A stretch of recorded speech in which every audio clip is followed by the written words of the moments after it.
Moscou a-t-il orchestré une cyberattaque pour truquer le résultat des élections en Roumanie? Moscou est-il responsable d'une vaste campagne d'ingérence sur le réseau TikTok?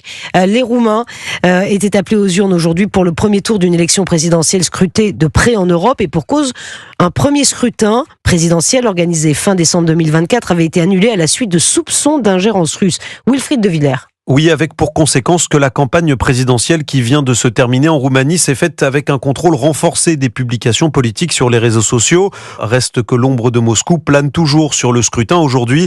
Fabrice Epelboin est spécialiste en cybersécurité et en usage politique des réseaux sociaux. La Roumanie, c'est clairement une cible de choix pour la Russie d'un point de vue tactique et militaire. Si la Roumanie basculait dans une position de neutralité vis-à-vis du conflit ukrainien, ça serait une immense victoire pour la Russie. Et Moscou multiplie ses actions en ligne pour peser dans les scrutins européens. On parle d'attaques informatiques sur typiquement les technologies qui servent à comptabiliser les votes pour le scrutin. Puis on parle de campagnes de désinformation. C'est des personnes avec des faux comptes qui vont typiquement faire des commentaires élogieux sous le candidat qui a été désigné par le Kremlin. C'est une multitude de choses qui s'apparentent à du marketing électoral, si ce n'est que c'est du marketing électoral fait par un pays étranger. La France est aussi une cible de choix pour Moscou, estime le chercheur. Parce que la France a pris le leadership du camp qui s'oppose désormais à la Russie, maintenant que les Américains sont en train de lâcher l'affaire. Les autorités françaises ont d'ailleurs accusé cette semaine très officiellement les Russes d'avoir piraté la campagne de 2017 d'Emmanuel Macron.